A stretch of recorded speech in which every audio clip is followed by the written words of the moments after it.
السلام علیکم ورحمۃ اللہ وبرکاتہ۔ ناظرین، آج میں آپ کو یہ بتاؤں گا کہ ووٹ کی شرعی حیثیت کیا ہے۔ اگر آپ کسی بھی سیاسی پارٹی کو سپورٹ کرتے ہیں تو آپ اس ویڈیو کو آخر تک ضرور دیکھیے، کیونکہ ہم مسلمان ہیں تو ہمارے لیے یہ جاننا ضروری ہے کہ جو ہم ووٹ دے رہے ہیں اس کی شرعی حیثیت کیا ہے، اسلام اس کے بارے میں ہمیں کیا سکھاتا ہے، کیا یہ دنیاوی معاملہ ہے یا کہ دینی معاملہ ہے۔ اگر ہم ووٹ دے دیں تو اس کا ہمیں کوئی آخرت میں نقصان تو نہیں ہوگا، تو اس چیز کے لیے آج ہماری اس ویڈیو کو آپ غور سے دیکھیں۔ سب سے پہلی بات یہ کہ اسلام زندگی کے ہر شعبے میں ہر مسلمان کی رہنمائی کرتا ہے، چاہے وہ کسی بھی شعبے سے تعلق رکھتا ہو، کیونکہ اللہ تبارک و تعالیٰ نے قرآن پاک کے اندر ارشاد فرمایا لَقَدْ كَانَ لَكُمْ فِي رَسُولِ اللَّهِ أُسْوَةٌ حَسَنَةٌ،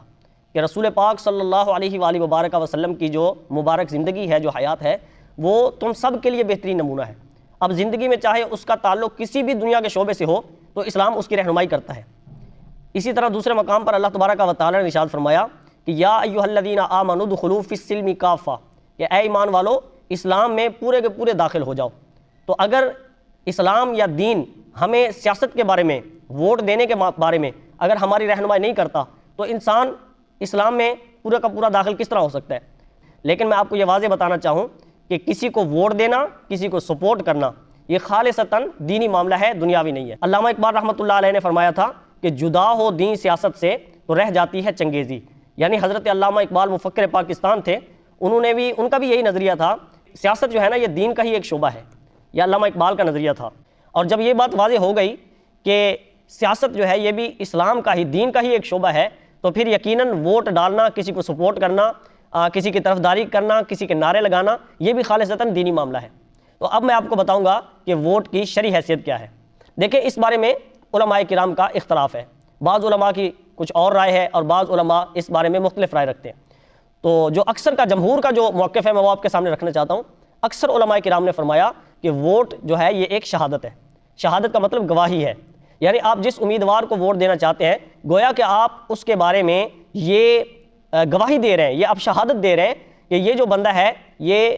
امانت دار ہے،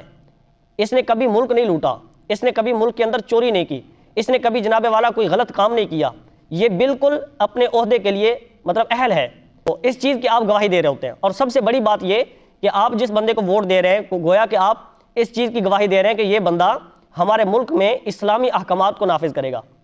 کیوں کہ یہ ملک اسلام کے نام پر بنا، اسلامی ریاست ہے، تو اس لیے حکمران کی سب سے پہلی اور سب سے بنیادی جو ذمہ داری ہے وہ یہ ہے کہ اپنے ملک کے اندر اسلام کو نافذ کرے، یعنی برائی کا خاتمہ کرے اور اسلامی احکامات کو اپنے ملک میں نافذ کرے۔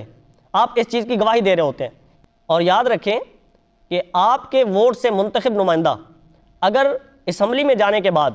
حکمران، وزیر یا کوئی بھی عہدہ ملنے کے بعد اگر وہ بندہ کوئی اچھا کام کرے گا تو آپ کو اس کا ثواب ہوگا، اور اگر وہ کوئی برا کام کرے گا تو آپ بھی اس کے جرم میں برابر کے شریک ہوں گے، کیونکہ آپ نے اس کو ووٹ دیا، آپ نے اس کو سپورٹ کی اور وہ اس منصب تک پہنچا۔ اگر آپ کو پتہ ہے کہ یہ بندہ اپنے ماضی میں اس نے یہ غلطی کی ہے، اس نے فار ایگزامپل ختم نبوت کا قانون بدلا ہے، یا اس نے گستاخ رسول کو، جو حضور نبی پاک علیہ الصلوۃ والسلام کے گستاخ ہیں، اس کو رہا کیا ہے، یا اس نے جناب والا مسلمانوں کو شہید کیا ہے، مسلمانوں پر ظلم ڈھایا ہے، یا جو بھی، یعنی اگر آپ کو علم ہے اس بارے میں، اس کے باوجود بھی اگر آپ اس کو سپورٹ کر رہے ہیں، اس کو ووٹ دے رہے ہیں، تو یقینی طور پر آپ گناہ گار ہیں۔ تو میرے دوستوں بزرگوں، اس بات کو ذہن نشین رکھیں کہ ووٹ دینے اور کسی کو سپورٹ کرنے سے پہلے ہمیں یہ سوچنا چاہیے کہ ہم آیا کہ جس بندے کو سپورٹ کر رہے ہیں، ووٹ دے رہے ہیں، وہ بندہ اس چیز کا اہل ہے بھی یا نہیں۔ امیر المومنین خلیفۃ المسلمین حضرت مولا علی شیر خدا رضی اللہ تعالیٰ کا مبارک دور تھا، آپ کے خلافت کا زمانہ تھا، تو آپ نے ایک شخص کو صدقات جمع کرنے کے لیے مقرر فرمایا۔ تو اس کے علاقے سے ایک عورت شکایت لے کر حضرت علی رضی اللہ تعالیٰ کی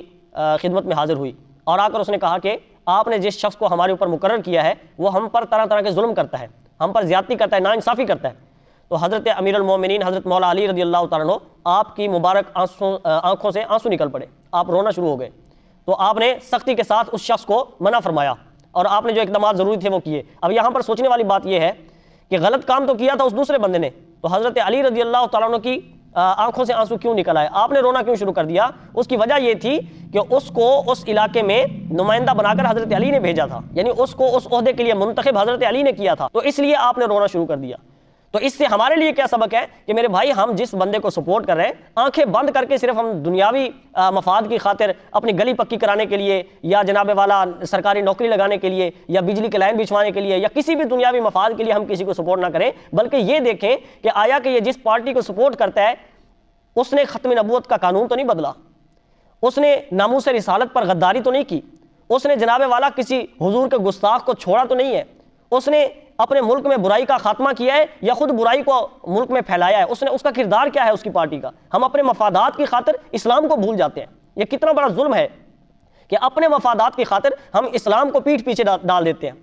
تو دیکھیں، برائی کا خاتمہ کرنا یہ حکمرانوں کی اولین ذمہ داری ہے۔ مثال کے طور پر آج کے دور میں اگر کوئی بندہ پولیو کے قطرے نہیں پلاتا یا یہ حفاظتی انجیکشن نہیں لگواتا اپنے بچے کو، تو اس کے خلاف جناب FIR ہو جاتی ہے، اور طاقت کے زور پر اس کو مجبور کیا جاتا ہے کہ بھائی آپ نے جناب والا یہ حفاظتی انجیکشن اپنے بچے کو لگوانے ہیں، پولیو کے قطرے اپنے بچے کو پلانے ہیں۔ تو طاقت کے زور پر میں کہتا ہوں اگر پولیو کے قطرے پلائے جا سکتے ہیں تو طاقت کے زور پر یہ فحاشی کے اڈے کیوں نہیں بند کیے جا سکتے؟ طاقت کے زور پر یہ شراب خانے اور یہ جناب والا جو غلط کام ہے کیوں نہیں بند کیے جا سکتے؟ یہاں پر ایک اور بات بھی آپ کے سامنے رکھنا چاہوں کہ ہمارے ملک کی جو پوری معیشت ہے یہ سود پر چل رہی ہے اس وقت۔ تو آپ جس پارٹی کو سپورٹ کر رہے ہیں یا جس بندے کو آپ ووٹ دے رہے ہیں، آپ ذہن نشین رکھیں کہ آیا کہ یہ اقتدار میں جانے کے بعد یہ بندہ ہماری معیشت کو سود پر چلائے گا یا اسلامی قانون کے مطابق چلائے گا؟ اگر وہ سود کے مطابق چلائے گا تو آپ بھی اس میں گنہگار ہوں گے۔ یہ مت سمجھیں کہ ہم نے ووٹ دے دیا اب جناب وہ جو مرضی جا کر اسمبلی میں کرتا پھرے، ہم سے کوئی پوچھ گچھ نہیں ہوگی۔ یہ آپ اگر ایسا سوچتے ہیں تو آپ بہت غلط ہیں، کیونکہ آپ نے جس کو ووٹ دیا ہے، آپ نے جس کو سپورٹ کی ہے، آپ اس کے لیے مکمل طور پر جواب دہ ہیں۔ قرآن و حدیث اس بارے میں واضح ہے کہ جو سودی کاروبار کرتا ہے یا سودی لین دین کرتا ہے، وہ اس کا ادنا ترین گناہ یہ ہے کہ وہ اپنی ماں سے 70 مرتبہ زنا کرے۔ تو ہماری تو پوری معیشت ہی سود پر کھڑی ہوئی ہے، ہماری تو جو بھی حکومت آتی ہے وہ سود کے مطابق اپنی معیشت چلاتی ہے۔ تو آپ مجھے بتائیے کہ جو لوگ ان کو سپورٹ کرتے ہیں، ان کو ووٹ دیتے ہیں، کیا اس کے جرم میں برابر کے شریک نہیں ہے؟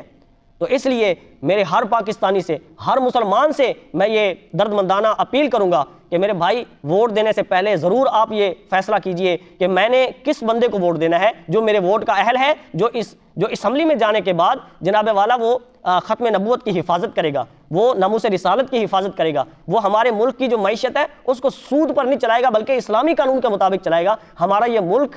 سود کے لیے نہیں بنا تھا، ہمارا یہ ملک ختم نبوت پر ڈاکے ڈالنے کے لیے نہیں بنا تھا، ہمارا یہ ملک ناموس رسالت کے ساتھ غداری کرنے کے لیے نہیں بنا تھا۔ میرے دوستو بزرگوں، ہمارا یہ جو ملک بنا تھا یہ اسلام کے نام پر، لا الہ الا اللہ محمد رسول اللہ کے نام پر بنا تھا۔ تو آج جو لوگ اسمبلی میں جانے کے بعد اسلام کے خلاف جو وہ لوگ فیصلہ کرتے ہیں، تو اس میں وہ صرف وہ گناہگار نہیں ہے بلکہ اس میں پوری پاکستانی قوم برابر کی شریک ہے کہ جس نے ان لوگوں کو سپورٹ کیا، ان کو ووٹ دیا۔ تو آج ہمارے پاس یہ وقت ہے کہ ہم یہ فیصلہ کر لیں۔ تو میری یہی التجا ہے کہ اس بار اگر آپ نے ووٹ دینا ہے، سپورٹ کرنی ہے، ذرا سوچ سمجھ کر کریں۔ اپنے جناب والا عوام اب جاگ چکی ہے۔ پہلے ہم دنیاوی معاملات میں کسی بھی مسئلے میں جا کر بس ووٹ دے آتے تھے، برادری کے نام پر، کسی وڈیرے کے نام پر، کسی کے نام پر ووٹ دے آتے تھے، لیکن اب الحمدللہ مجھے اس بات کی خوشی بھی ہے کہ ہمارے ملک کے نوجوان جاگ چکے ہیں۔ ان کو پتہ ہے کہ بھائی یہ اسلامی ملک ہے، اسلام کے نام پر بنا ہے، تو ہم نے اپنے ووٹ کو ضائع نہیں کرنا۔ یہ ہمارے ووٹ کی طاقت ہے کہ اسی کی بنیاد پر یہ اسمبلی میں جاتے ہیں لوگ۔ تو جب اسلامی ملک کے اندر نوجوان جاگ جائیں، بیدار ہو جائے، تو انشاءاللہ اس کا مثبت جواب آئے گا۔ امید کرتا ہوں کہ آپ کو اس ویڈیو سے بہت کچھ سیکھنے کو ملا ہوگا۔ اگر آپ ہمارے اس چینل پر نئے ہیں تو ہمارے اس چینل دفاع اسلام کو آپ سبسکرائب کر لیجئے، اور اگر آپ ہمیں فیس بک پر دیکھ رہے ہیں تو آپ ہمارے فیس بک پیج دفاع اسلام کو بھی فالو کر لیجئے، تاکہ ہمارا یہ جو دین کا پیغام ہے، یہ جو اسلام کے دفاع کا ہم نے ایک مضبوط یوں سمجھ لیں قلعہ بنایا ہے، ہم اس کو زیادہ سے زیادہ لوگوں تک پہنچا سکیں۔ السلام علیکم ورحمۃ اللہ وبرکاتہ۔